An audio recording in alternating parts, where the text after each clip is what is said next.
આજે મેં રાપર શહેરની અંદર જ આ એક સુંદર મજાની ગીર ગાય જોઈ. આ ગાયને જોઈને મને ખૂબ આનંદ થયો. પછી જોયું મેં એનું જ વાસુડું. આ વાસુડાને જોઈને થોડુંક દુઃખ થયું.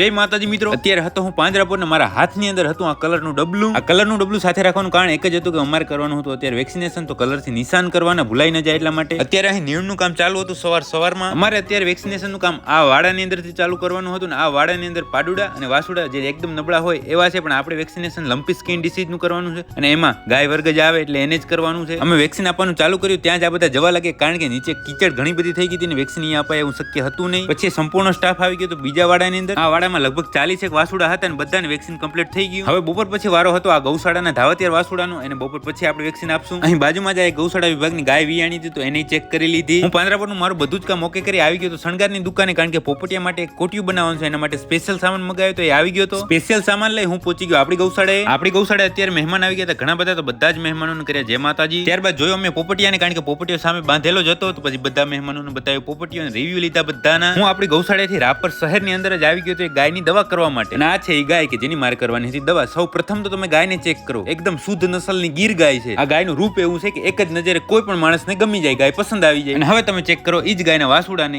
ક્યાં ગાય ને ક્યાં વાસુડું. આવું કેમ? આવું એટલા માટે બને કે ગાય ખપે એવી તમારી પાસે સારી હોય, પણ જ્યારે હિટમાં આવે ત્યારે સારો આંખો ન બતાવો કે સારું બીદાન ન કરાવો, એનું આ પરિણામ. હવે પડી ગયું તો અંધારું, હું પહોંચી ગયો તો સાંજના ટાઈમે આપણી ગૌશાળાએ. આપણી બધી જ ગાયો ફર્સ્ટ ક્લાસ ખાણ ખાય, નીણ ખાય ને આરામથી બેસી ગઈ હતી. આ બાજુ ફર્સ્ટ ક્લાસ પોપટલાલને કાન ખંજવારવાનો મેળ આવી ગયો તો એ કાન ખંજવારતા હતા. તો ભલે મિત્રો હવે આજનો દિવસ પૂરો, આજનો બ્લોગ પૂરો. તમે લાઈક, કોમેન્ટ, શેર કરવાનું ના ભૂલતા.